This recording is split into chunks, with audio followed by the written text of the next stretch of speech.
And these guys have traveled far and wide, 7,000 miles to bring you their sausage. And I've not had this yet, so I'm pretty excited. It didn't come out right to try this sausage. So please welcome to the cutting room stage, Max and CM. Now, Hey guys. you Hey, guys, buddy. to prep these sausages, you had to go to France. Is that correct? Because you couldn't. Spain. Sorry, Spain. Spain. Whoa, whoa, whoa, Sorry, whoa, the whoa. Pyrenees. Sorry, it does Yes. sit both. I It's a heard border, the Pyrenees. it's a That's all border. I heard. Mostly in Spain. My bad. Explain what you're doing and how you were able to do what you do in Hong Kong for Europe. Well, I mean, I think originally when we were invited here, that we thought like, well, there's no way we're going to actually be able to bring all that pork to London, and then we weren't going to have enough time to actually make it here in London. We were worried about like the time, the temperature, and also all the smoking. But what makes it so special? Why is it your pork over there that makes it special?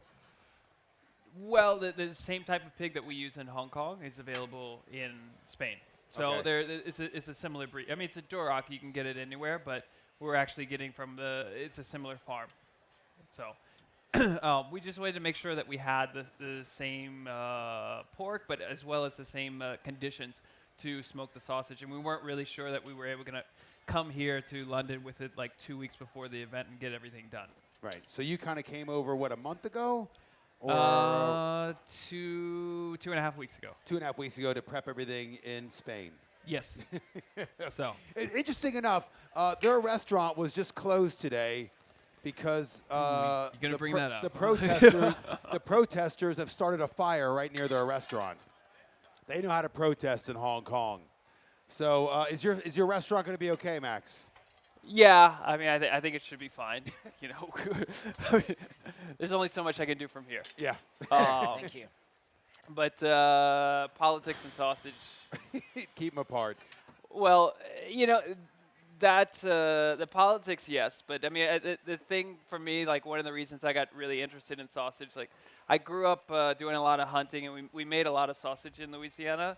But as I started to travel in throughout Asia and Europe as well, I mean, the main thing or the interesting thing that I saw was that, like, you could tell a lot about the individual culture wherever you went from their sausages. So sausage says a lot about a culture. Extremely. You know, I mean, it's we were having a kind of argument last night. We were talking about steak.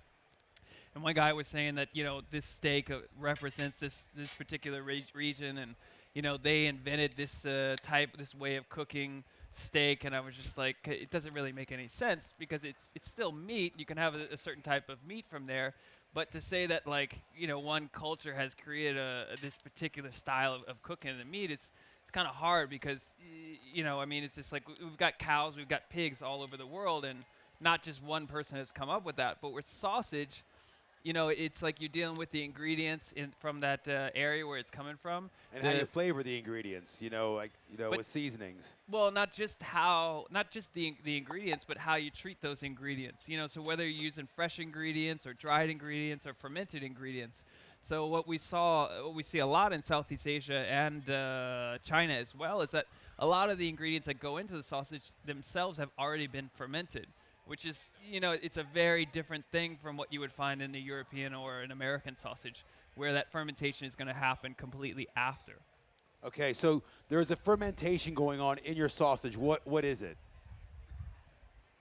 You can't tell me?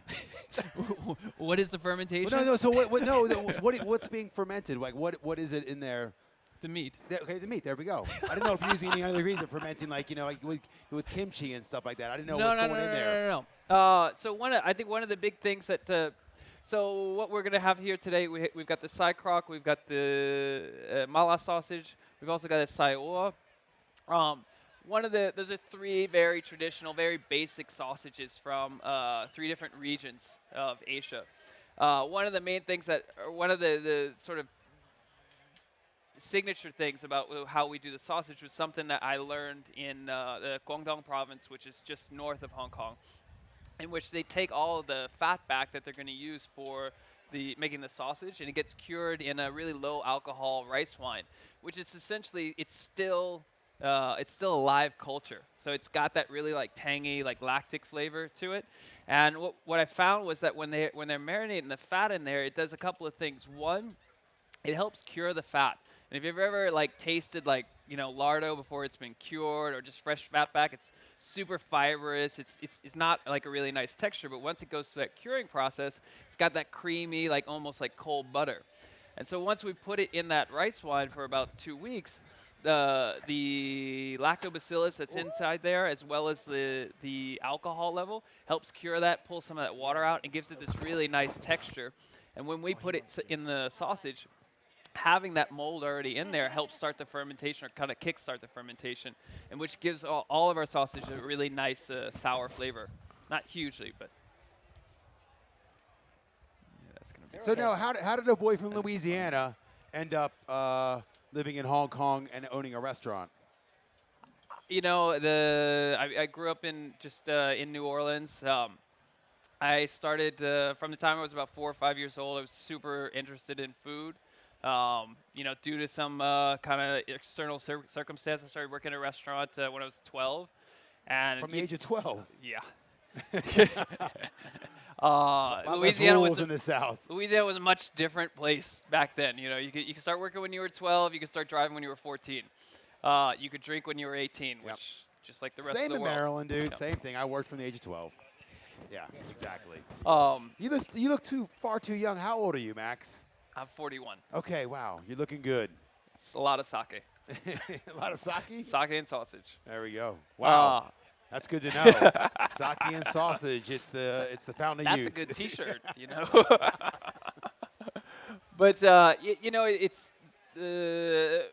my father was an engineer, and when he would cook at home, it was very different from like my grandfather. When my grandfather would cook at home, he would it was all about just love and flavors and the show and the romance and all this stuff. And he'd be cooking like in the kitchen. He'd make everyone enter the house through the kitchen. It's just like you couldn't go to the rest of the house without eating food.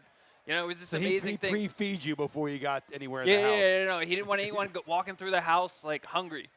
They were going to die like in those 10 yards, That's a good grandfather right there. But then like my father, it's a completely different thing. He would become obsessed with like anything over food. Like the whole family really loved food. No one was a tremendously great cook, but my father at one point, like over a period of about 5 years, became obsessed with rice.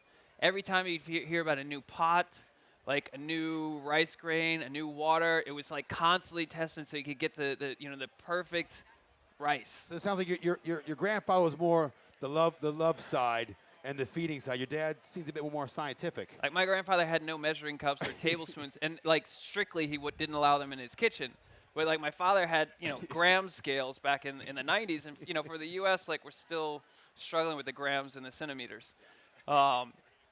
But so with the sausage, it was something, like I said, we hunted all the time. The sausage was more of a seasonal thing. It was like a family thing. Louisiana was also well known for its sausages. Yes. Andouille and all the different types. And the kielbasa came over from Polish immigrants. But, Louisiana, I always have my best stuff from Louisiana for my sausages. Well, so, you have the most famous thing being the famous sausage makers in Louisiana being the Cajuns, who were German immigrants who had gone through Canada and then come down eventually through Acadiana, mistakenly called French, but they were mostly from Germany, and so that's a lot of our sausages actually come from most of those German, historically German sausages. German, Polish, Czech, and same thing you have in Texas. Yes. Yeah. So it's that whole border. Right there, like Texarkana, that whole area, same sort of philosophy. Yeah, so those immigrants brought the good stuff, didn't they? Yes. Sorry. just Sorry. You want to throw some fire? We're immigrants, man. No. It's for my family, like my father's family originally came from the Ukraine. My mother's family was from Switzerland, and yeah, we've only been there for 120 years, something like that. No, I don't want to talk about that, man. Okay, you don't talk about the history. I got Mayflower immigrants, man. I got Mayflower. So which ones are which? Talk me through the ones. So we've got these kind of darker, kind of brown more. So Okay, so these two we brought as just kind of samples, just so you guys. So these are lap chunks that are actually made in Hong Kong by a local producer. So this is going to be. You brought these over? Yes. Do Yeah. customs. Smuggling sausage is a lot of fun. You smuggled your sausage over here? We got big pocket. They keep telling us that, but then when we went through, they didn't check anything. Really? Yeah, they were like, "Oh, you can't bring meat. You can't bring meat." Pre-Brexit. Yeah. Well, no, we flew into Gatwick, Right. so maybe that's different. No. No, okay. You got lucky. Yeah, so these are two different types of lacton. They're made by a very old sausage maker in Hong Kong. They still do make the sausages in Hong Kong. This is a goose liver one, and then this is going to be your basic lapchung. It's going to be more of a sweet style. It's got the anise in there, as well as some cinnamon. This is goose liver. Yes. Wow. So that's there's two sausages that you're going to get seasonally in Hong Kong, which are phenomenal, but you're never really going to see anywhere outside of Hong Kong. One is the goose liver and pork. The other one they do is a dried oyster and pork. Yeah, and it's fucking amazing. Sounds like an umami bomb. Oh, no, You're not doing good here, are you, bro? Like, I can't take him anywhere. he's, there's a lot of toys to play here. No. The dried oyster was something that blew me away because as sausage and charcuterie is becoming more and more popular over the last 15 years in almost all dining culture around the world, I see and hear a lot of these oyster sausages, and they're terrible. They really are. But then when I tried this one in Hong Kong about 4 years ago, it's like by semi-drying the sausage in there and then rehydrating before they stuff it in the sausage, it's essentially like using dried mushrooms. You get 20 times the flavor, but you get this chewy texture rather than getting like a Bush ball. Gotcha. How soon do we want to eat? Well, I mean, we're ready to eat pretty soon because are you guys hungry? Do you guys like sausage? There we go, man. You asked the right question, brother. So this is what we call an urutan. It's called a what? Say it again. Urutan. Urutan. So this is a Balinese sausage. So we got it's a fermented type sausage that uses turmeric, galangal, a little bit of ginger, and a lot of chili. And so with that galangal and that ginger, the reason originally that was put in there is it's an antiseptic. So it helps protect it from going moldy because the reason I got really interested in the Southeast Asian sausages is that they're dealing with much hotter temperatures than what we would be dealing with here in Europe or even in the U.S. So curing the sausage is completely different things. So they've got to attack or approach. Well, they got to approach the ingredients and approach the whole process in a completely different manner because they're fermenting the sausage sometimes at like 36, 38 degrees outside. Whereas, if you're going to do like a basic salami or a pepperoni, you're looking at like 13 degrees at the most. This next one in the ring, so this is a saiwa. Easiest way that we describe that is that's a northern Thai like curry sausage. It's got a lot of herbs in it, in particular the lime leaves. Yeah, actually, that's not a bad idea. You can pronounce it now over here. Oh. Yeah, the H isn't silent. I'll tell you what, the English, they love to correct everybody, huh? Yeah. Like, Did he say herbs or did he say herbs? But you guys don't even have consonants. They do with the word herb. So usually when we say herb, we're talking staying in about something Southeast else. London. They don't talk like that, I guarantee it. We'll call it a vegetable sausage. Does that make you happy? The first time I had this sausage was in one of these markets in Bangkok. I was completely blown away because of all the herbs inside, because it was something very different because it wasn't just meat and fat. It felt like the whole, almost like a meatloaf type thing where it was like this whole meal where it's just like all I wanted to do was eat that sausage and nothing else. So we became really obsessed with it. We tried a few basic recipes, and one of the main things what we did was add that rice wine cured fat to it. to just give it a little bit sweeter things. Because one of the things that like I'm pretty passionate about doing is taking out a lot of the ingredients that we just don't need to have. And sugar, you know, for me, a lot of sugar, like super sweet sausages, it just doesn't really have a place in it. I think it covers up the meat, and it's something that when you have a low quality meat, you want to add a lot of sugar to. So. I agree. I want savory. I want umami bombs. And it sounds like with all the stuff you got in here. You said galangal on that one? Turmeric. What else is in that one? Turmeric, galangal, and ginger. Lemongrass. Lemongrass, yes. Wow. So it's a Thai sausage, obviously. Well, no, the udatan is a Balinese sausage. Balinese. And that's the Thai one right there, right? Yes, the ring sorry. one. And then we got one more Thai, too. But this is the mala sausage. So if any of you have ever been to China, or if you've ever been to like a Sichuan restaurant, you might have had this mala taste or mala sausage. It's a really common like farmhouse sausage all throughout Western China. Jesus. I tried a lot throughout Sichuan and also Chongqing area and Guizhou. For me, like the Guizhou one really struck a chord because it was really similar to the stuff that we had in Louisiana, where it was like heavily smoked. And what they would do is like in their houses. Normally at the end of the house, they've got like a fireplace where they cook their meals every day. And so every winter they cure all of the meats and they hang them over that fireplace. And it just gets slowly smoked for like a few hours a day. So instead of like, trying to smoke something for 10 hours or 12 hours at a time, what I saw that Totally was in happening is control. they would slowly smoke it every day and allow the meat to rest and cool, is that you were getting a much more intense smoke flavor because you can imagine that like the andouille that I grew up with in Louisiana, they'll smoke it for like 10 or 12 hours until it gets black, right? The thing is, you never given the meat any time to rest, so that once that smoke ring or that smoke texture forms on the outside, The oxidation. it's hard to get any more smoke inside. And then at that point, you're just cooking the sausage, even when you're cold smoking it. Wow.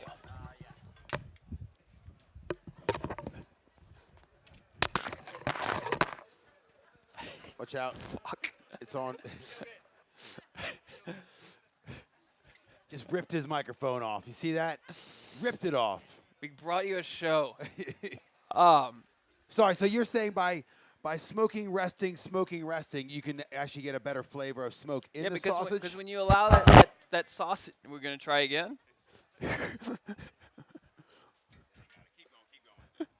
We make sausage, we don't cook it. Because you're allowing the meat to rest. So just think about like when you cook a steak, it's like you're not gonna pull it off the grill and then like cut it up immediately because it's just like all that flavor, all that juice is gonna go out. And it's the same idea technically. So by allowing the meat to rest overnight, especially in a chilled environment, it absorbs all that smoke, and the moisture equalizes. And that's a huge thing if you want to get, like, especially for our sausage, because it's just like you want a snappy, like, crusty skin on the outside, but you don't want to end up with this thick, dry, like, smoke ring. You want to have that meat, like, completely evenly flavored.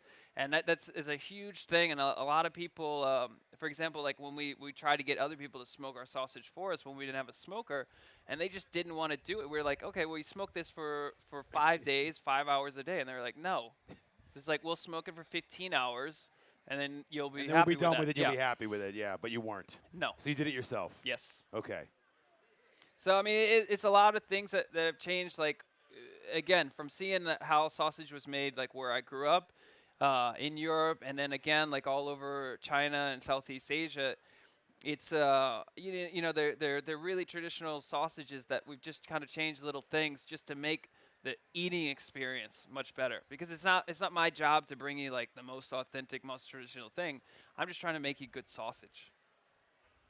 You guys want to try a sausage? Yeah. Okay. Let's get some sausages out to them.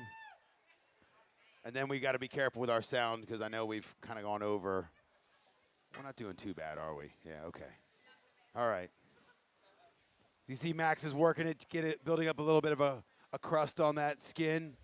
I always say with steaks, and I didn't know you can do it with sausages, but give it a bit of a rub on the grill. Everybody loves a little rub. Yep. Especially your sausage. Loves a bit of a rub. Sorry about the sexual innuendos with sausages, but it's pretty dang easy. All right, so we're going to prep these bad boys and send them out. Way to go with the microphone. Who needs microphones? Hey, Max, I want to ask, you've got a piece of cardboard in your back left pocket. What's that for? Is that got your number in it? Is that a... That is to protect from the heat Really? of the grill. Yes. That's Yes. that's your ball protector from the heat. Yes. Okay. You learn something new every day. I learned it a couple days ago. We have a cream for that. Cream? Well, for the other stuff that happens when you're in front of a grill all day. They have ball cream, Cornstarch. cornstarch, talcum powder. There's someone in the front row that's making sure that he has to have that. And how did you guys find each other? How did you? Tinder. He's here all week. Try the fish or the sausage.